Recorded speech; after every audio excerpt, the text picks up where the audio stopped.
May amount po, Mr. Chair, from what I understand, starting 20,000 to 1 million. But I'm not familiar sa mga bracketing po. You are lying! Come again, sir. You are lying! You are lying! Mr. Chair, I'm actually shocked by the contents of the affidavit. So I'll be asking clarificatory questions. I'll be focusing dun sa nabanggit na reward system, Mr. Chair. Mr. Chair, sa affidavit ni Colonel Garma, binanggit niya na siya ay dating pinatawag ni former President Rodrigo Duterte. Nung pinatawag siya, ibinahagi ba yung plano na i-implement nationwide yung war on drugs? Tama po ba? Yes, Mr. Chair. Mr. Chair, nung mayor si former President Rodrigo Duterte sa Davao, implemented na doon ang war on drugs based sa kung paano natin siya ngayon napoperceive. Tama po ba? Yes, Mr. Chair. Okay, Mr. Chair, at least ngayon, buti po ay na-admit iyon ni Colonel Garma dahil nung nakaraang mga pagtanong po natin ay hindi pa agad din yon na napuput on record dito sa komite. At least po ngayon ay alam na po natin talaga once and for all. Mr. Chair, nung station commander si Colonel Garma, nung panahon ni former President Rodrigo Duterte as mayor, ibig sabihin po ba nun ay, given her role, isa po siya sa mga nag-implement ng war on drugs sa Davao. Tama po ba iyon, Mr. Chair?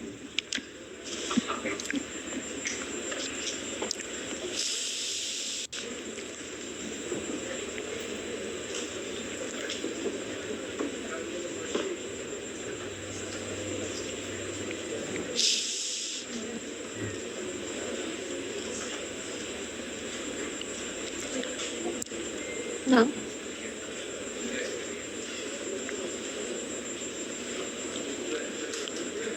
Paki-clarify mo lang yung question. Yeah, Mr. Chair, ang tanong ko po dahil naging station commander po si Colonel Garma noong Davao Mayor si Rodrigo Duterte. So ibig sabihin po nun, given her role ay isa po siya sa mga nag-implement ng war on drugs sa Davao. Yes, Mr. Chair.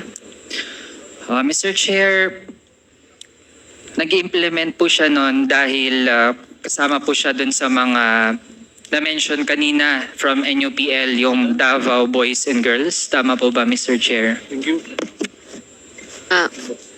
Mr. Chair, can I explain my answer, Mr. Chair, so that maintindihan po ni Congressman? Sige. Yes, Mr. Chair. Pakilapit lang po yung microphone Yes, sa inyong bibig. this is how it works actually.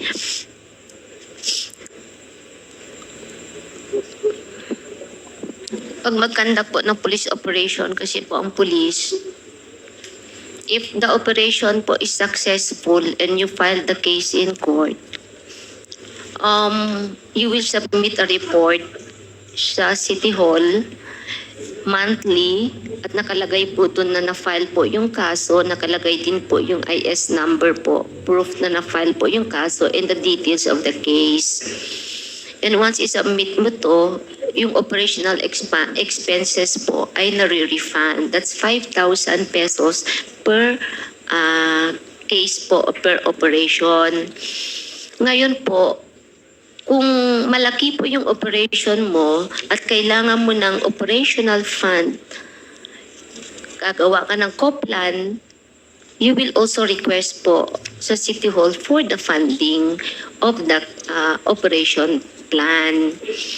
Now, in case din po na nagkaroon po ng operation and subsequently po nagkaroon po ng death on the part of the suspects po during a legitimate operation, meron din pong corresponding amount po na binibigay, Mr. Chair. So that is how it works po. So, Mr. Chair, ibig sabihin ay totoo ngang merong Davao Boys and Girls na nagpatupad ng war on drugs. To confirm, Mr. Chair, tama po. Na yun yung mode of operations as described. Tama po ba? Yun yung kinakonduct, yun yung ginagawa nitong Davao Boys and Girls. Ganun po yung sistema po ng how you will refund yung operational expenses. Yeah, Mr. Chair, dun sa reward system, kasi nasa affidavit din po, na nire-refund ang operational expenses, tapos may funding din para sa planned operations, ito yung co-plan, tapos may reward din kapag napatay yung suspect. Tama po ba, Mr. Chair? Yes po, Your Honor. Mr. Chair, may nakuha po kasi tayong impormasyon, although nung mga nakaraan ay parang haka-haka lang siya, pero ngayon na nag-hold tayo ng investigations ay nakakakuha po tayo ng mga sources na pagdating po dun sa reward system ay kapag ang napatay ay isang pusher, yun yung tinatawag na level 1, tapos 50,000 ang reward. Mako-confirm po ba yun ni Colonel Garma, Mr. Chair? Mr. Chair, I am not so familiar po sa specific amounts. But true, there is a amount po per level. I think Colonel Leonardo can explain po kung ano yung specific amount. Kapag baka magkamali po akong sasabihin na 50 nga o 100 o 1 million yun. But there is a corresponding amount per level, Mr. Chair.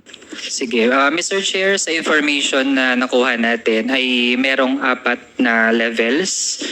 Yung level 1 ay 50K para sa pusher. Kung napatay ay pusher. Kung big time pusher naman ay yun yung level 2, 100K. Tapos kung narco-cops, narco-politicians or protectors ay 300 to 500K. Tapos kapag trader, manufacturer, chemist, yung mga ninja cops or mga financiers, yun yung level 4, 1 million yung reward kapag napatay sila. Familiar po ba yun kay Colonel Garma? Yung ganong leveling and amounts? May amount po, Mr. Chair, from what I understand, starting 20,000 to 1 million. But I'm not familiar sa mga bracketing po, Mr. Chair. Mr. Chair, yung 20K, yun po yung mga street level or mga small time na natatag na involved sa drug trade. Tama po ba? Most likely kasi yun po yung pinakamaliit na amount as far as that's I know, Mr. Chair. And to compare, Mr. Chair, yung mga napatay dun sa Davao Penal Colony ay dahil ang kanilang task di umano dun sa drug trade ay yung pagiging mga chemist. Kaya kapag ganun, level 4 sila. Kaya naging 1 million per head yung presyo kumbaga or yung reward para sa pagpatay sa kanila. Tas dahil 3 sila, kaya 3 million. Tama po ba, Mr. Chair? Hindi ko po alam, Mr. Chair, kaya hindi ko nakita kung magkano kung talagang mayroon pong na-classify sila kung anong level, ay hindi ko po nakita kasi. Pero you can confirm na yung pinakamataas ay 1 million. As far as I know, Mr. Chair. Kaya, Mr. Chair, doon sa pag-i-implement ng war on drugs on a national level, doon sa pakikipag-usap ni Colonel Garma kay former President Rodrigo Duterte, sinabi ba niya na meron siyang layunin na yung Davao model ay i-implement sa buong bansa? May ganun po ba, Mr. Chair? Yes, Mr. Chair. And Mr. Chair, doon sa ganitong plano ay on loop po doon ang incumbent senator na si Bongo. Tama po ba? Mr. Chair, I didn't get the question. Kindly repeat po, Your Honor. Mr. Chair, doon sa plano na itong Davao model ay implement siya sa buong bansa. Based sa naging affidavit, gusto nating ma-confirm na mayroong papel din dito si Senator Bongo. Tama po ba?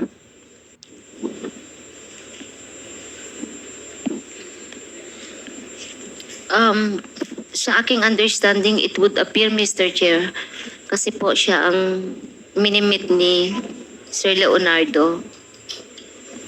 Mr. Chair, kapag may napatay na suspect doon sa drug trade, kanino unang nire-report yung mga instances na merong napatay?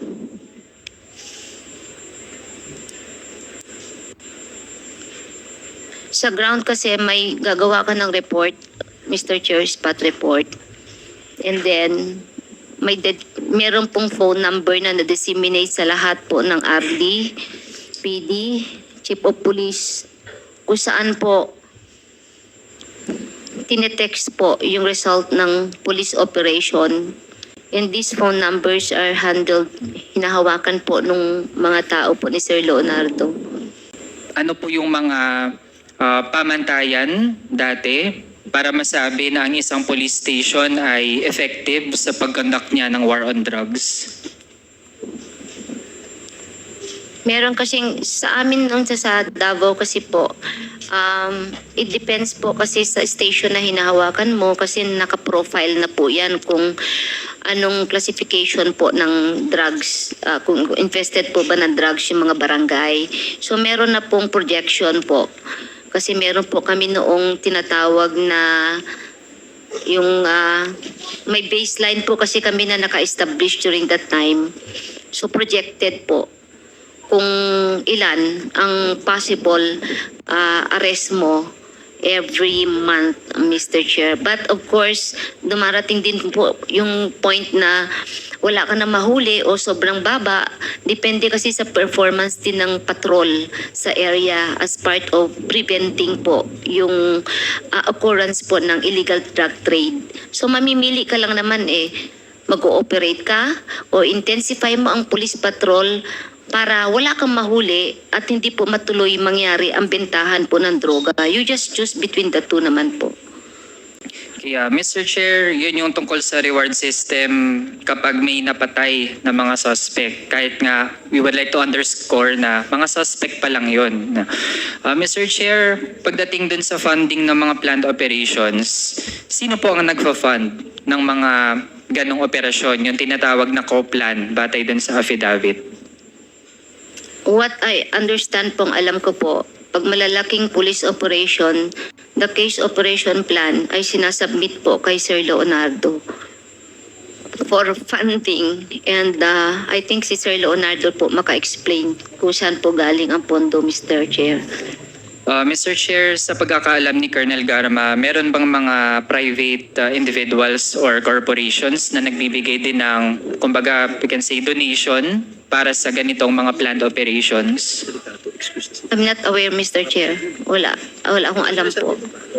Mr. Chair, pare-pareho ba yung amount na binibigay para dun sa kada operation na kinakonduct? Hindi ko rin po alam, Mr. Chair, kaya hindi ako ang nag-evaluate ng mga co-plan. Basta ang alam ko lang, sinasubmit po sa kanya and siya po ang magpapacilitate for the funding, Mr. Chair.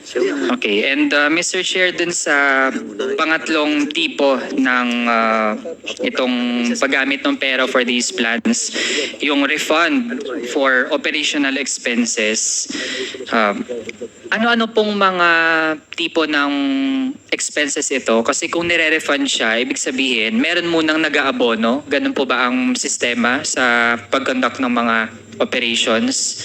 Nag-aabono muna yung mga involved na mga police, tapos saka sila manghihingi ng refund?